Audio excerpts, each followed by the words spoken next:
Would you characterize this as fair or foul?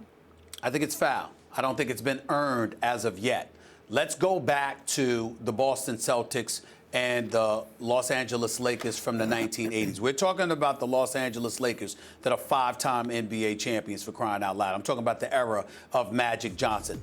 The Boston Celtics won 3 times. Let's not only take into account that they won 3 times, they actually won 3 of those titles in 5 years. And oh, by the way, Max, they went to the finals 4 consecutive years from 83, okay, to 87. They went to the finals 4 straight years. You have Bird. You have McHale, who, by the way, I consider one of the top 2 or 3 power forwards in the history of basketball in Kevin McHale. You have the Chief, Robert Parrish. You had Cedric Maxwell at one point earlier on. You had Gerald Henderson. You had Dennis Scott. You had Danny Ainge. More importantly, you had straight Dennis Johnson. fire. Dennis Johnson. Dennis Johnson. I'm sorry, Dennis Johnson. You had straight fire. Not only that, you know what the fire in terms of the Cleveland Cavaliers versus the Golden State Warriors, it was when LeBron James threw Draymond Green to the floor, and then when LeBron James a couple of games later blocked Steph Curry's shot and talk smack to him. That's their definition of hostility in today's era. You compare that to the hostility that existed between the Lakers and the Boston Celtics of the 1980s, and one of the greatest rivalries in the history of sports. It is blasphemy to mention this rivalry in the same breath as that in the 80s. I'm sorry. You are all over the place on this topic day to day, Stephen A. Just yesterday, you're complaining about these teams and all week and really all season because they have such an unfair advantage and such an easy ride to the finals. And now today, part of your argument for why it's not as great a rivalry as the Celtics and the Lakers as you go over the Celtics roster is because of how stacked the Celtics are and how many consecutive finals they made.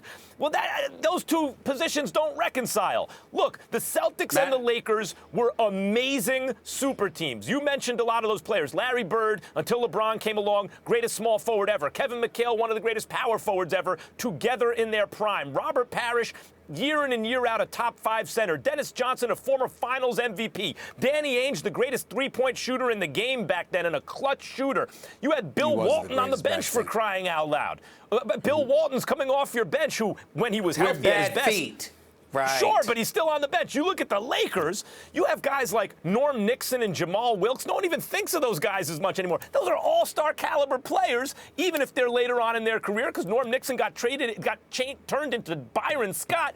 And I haven't even mentioned Magic Johnson and Kareem Abdul-Jabbar and James Worthy yet, with a guy like Bob McAdoo also toward the end. But that's the body on your bench. They were so stacked, it was ridiculous. That's why they had just the same kind of unfair advantage that the Warriors and the Cavs do now. That's what made it such an amazing rivalry. Now, the Warriors and the Cavs have a similar unfair advantage that the Lakers and the Celtics had. Here's the difference, and this is why you and old fogies like you, Stephen A. Smith, grumpy old men, get off my lawn types, don't like it. You don't like it whether you realize it or not because the players have empowered themselves. When it's Jerry West or Red Auerbach or whoever making moves, bringing players together, just ripping teams off, trading for the #1 pick in the draft, James Worthy, stuff that's no good anymore.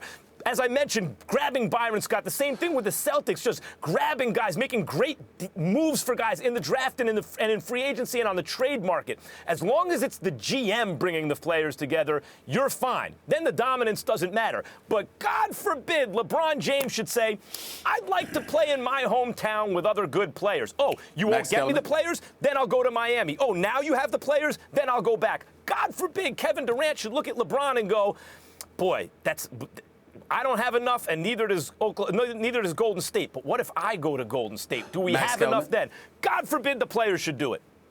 Max Kellerman, I take personal offense to what you just said. You're giving me chitter-chatter. I have a 24-year resume in print, radio, and television that proves that I have always come to the defense of players being empowered. That is an insult to me. I have always supported players being empowered. So what's your beef? What I have a problem with is the balance of power in terms of a star leaving to basically augment a particular already powerful team, and I have no competition. That's my issue. When we go to the Boston Celtics and the Los Angeles Lakers, Max, you and I diametrically are opposed in this regard. I thought the Sixers were Moses Malone, who won a championship in '83, interrupted the proceedings. I thought the Detroit Pistons with the bad boys the Detroit Pistons with the bad boy Pistons, they were coming for years. And I'm talking about, like, remember, even when Boston won one of those years, you remember Dennis Johnson had to steal an inbounds pass from Isaiah Thomas. Larry Bird stole an inbound pass, fed Dennis Johnson for the layup. Detroit actually should have won. The same thing happened in last year's Western Conference Finals, Stephen A. Time out. Yes, and then Kevin Durant left, which is why I have the problem. So what I'm saying to you is this. Last year, you didn't hear me have this complaint because Kevin Durant was with Russell Westbrook in Oklahoma City. They were competition for Golden State, and the fact that he left to join Golden State is this year that I complained about that. I didn't have this complaint last year. Okay, so I didn't complain about this last year.